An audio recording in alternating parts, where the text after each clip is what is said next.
Сәлем достар, еткен әлеміне қош келдіңіздер. Сенімен бірге мен Ерке. Бүгін бізде блогқа түсіретін боламыз. Және де бұл сериалдың аты Жазғы лагерь.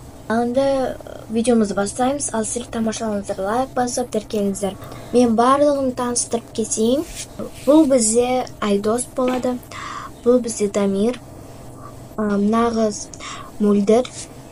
Бұл бізде нағыздың подружкасы Зейнеп.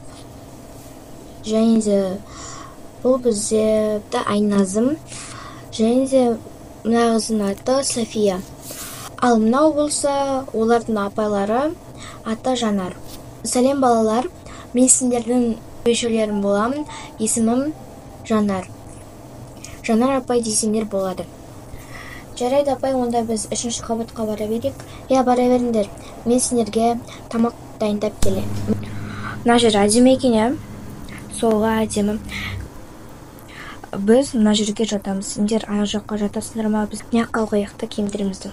Давай. Біз мына жаққа қояйық.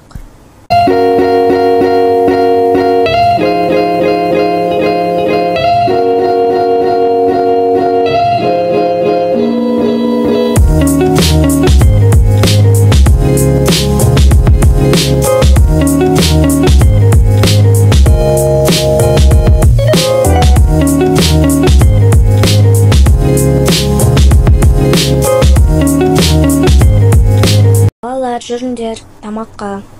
Балалар тамақтарында тойып жеп алыңдар, содан кейін далаға шығып қайтамыз. Қыдырамыз ба, апай? Қыдырып, сол бір жерге барып қайтамыз. Жарайды, апай.